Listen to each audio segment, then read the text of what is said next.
haya machache, ndugu zangu wana wa Kilimahewa, nafahamu kilio kikubwa cha Kilimahewa ni barabara. Najua barabara ya kutoka hapo Darajani kwenda mpaka Tokyo. Barabara hii haifanani kabisa na wana Kilimahewa na namna mlivyojitolea. Nalijua hilo na naenda kulifanyia kazi. Naweza.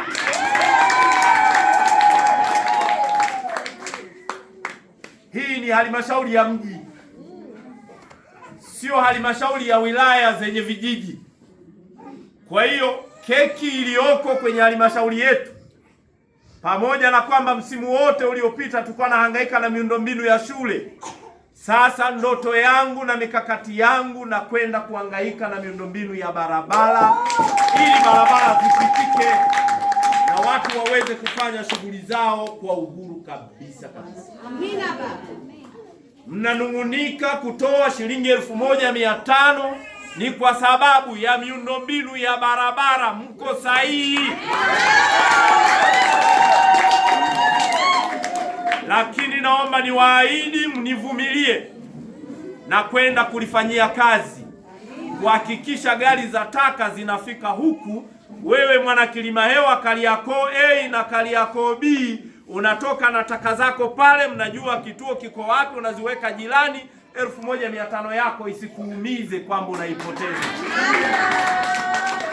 Kwa hiyo tuvumiliane kwa wakati huu ambao bado jambo hili halijafanyika ipasavyo, lakini najua Kilimahewa napaswa kuipa kipaumbele kwa shughuli ya miundombinu ya barabara. Lakini jambo la pili ni kuhusiana na maji. Tuna kituo kiko hapa kifanyi kazi mpaka sasa. Nilitegemea wana Kariakoo B na Kariakoo A mtasema, mmenyamaza kimya. Kituo hakifanyi kazi hapa. Kwa nini hakifanyi kazi?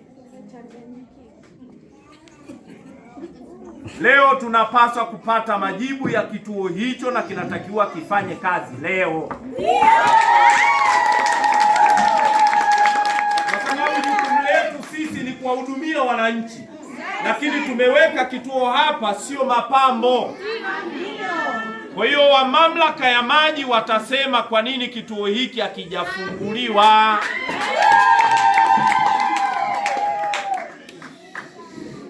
Ndugu zangu wana wa Kilimahewa,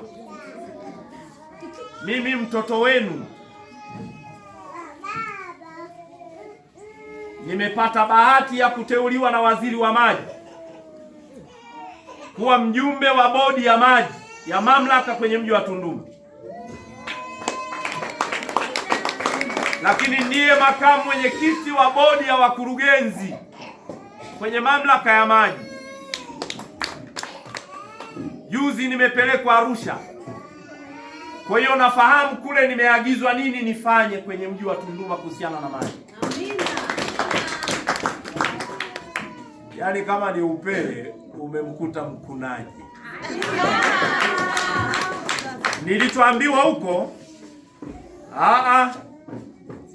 palipo na mtandao wa maji, maji yatoke, watu wapate maji.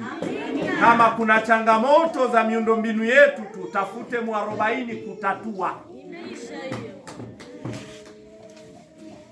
Kwa hiyo hiki kituo kinatakiwa kifanye kazi. Iandae mtu wa mamlaka ya maji kuhakikisha unatoa majibu kwa wananchi hawa. Wakitoka hapa wawe na uhakika wa kupeleka ndoo ya maji hapo na kupata maji, tena bei shilingi 50 tu. Kwa hiyo wala hawana shida, wao wanahitaji wapate maji, si ndio jamani?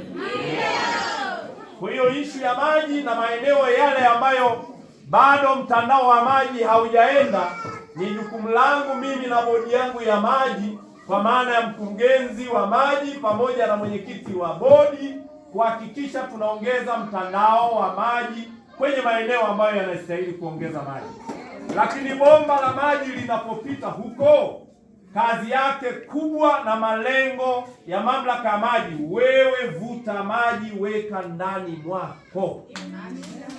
Hiki kituo ni kama tangazo, watu wajue kuna huduma ya maji, lakini lengo kila mmoja afute maji aweke ndani mwake. Lakini nimemsikiliza mwananchi wangu anasema ana miezi miwili toka amelipia. Tutakapomaliza hapa mkutano, mama, tuonane mimi na wewe na watu wa mamlaka ya maji, kwa sababu Mheshimiwa Waziri alishatoa maelekezo ndani ya siku 7 mwananchi hao ameshafungiwa maji. Sasa unaponiambia habari za wiki mbili, miezi miwili, yani hata mimi mwenyewe sasa najisikia ni kama nisije nikakosea kusema. Tutakutana tuliweke vizuri na hao